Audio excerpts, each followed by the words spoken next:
Bizim uşaqlığımızda indiki uşaqlıqda böyük problem var, doğrudan. İndi bu məhəllə belə çox qəliz yerdir məhəllə. Məhəllədə kimin hörməti var, onun hər yerdə hörməti var. Məhəllədə kimin hörməti yoxdur, onun heç yerdə hörməti yoxdur. Bir dənə burada narka biznesi işləyən oğlan Bakıda, mənim üçün bunu danışıb deyir. Məhəlləyə yaxınlaşan kimi, mən də deyir, nəşə çəkənlər, qumar oynayanı tanıyıram da. Yaxınlaşan kimi məhəlləyə yönüm 3 nəfər durdu ayağa. Mən də bunların birini tanıyıram. Qayıtdım, ha, Ələskə. Eşidirik, Muxtar müəllim. Ha, gözlərimiz qıpqırmızıdır. Sıvarka demişik. Qayıtdım, ha, mən də eləmək istəyirəm. Ha, elektronum var. Ha, bugün bura toy məclisidir. Birdən milli məclis olsaydı, burada Murtuz Ələskərov olardı. Biz müharibə edə bilmərik, hər iki vallarla, amma toy hökmən çıxış eləmək lazım. Sözü verirəm Zəlimxan Yaquba. Atanın 3 oğlu vardı, ikisi ağıllı, biri deputat. Bizim deputatımız Şahiyəddin Əliyevdir.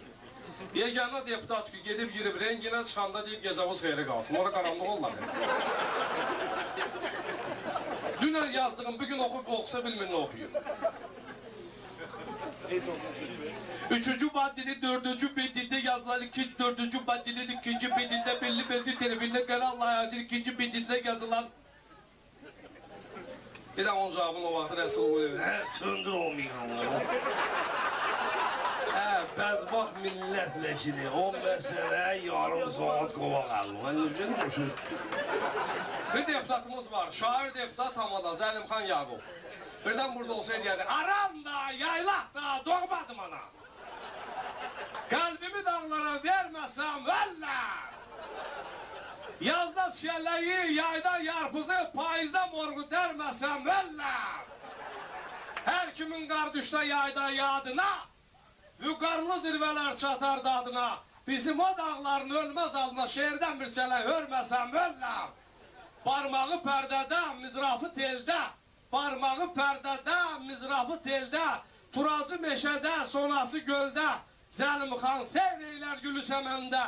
Qartalı zirvədə görməsəm ölləm, ölləm, ölləm. Eşq olsun Nazım Qartalımıza, bu niyə gəlir? Biri gəlib tutuquşu almağa görür. Başdır. Biri tutuquşu alır, görür papuqayda satırlar. Deyir bu papuqay neçiyədir?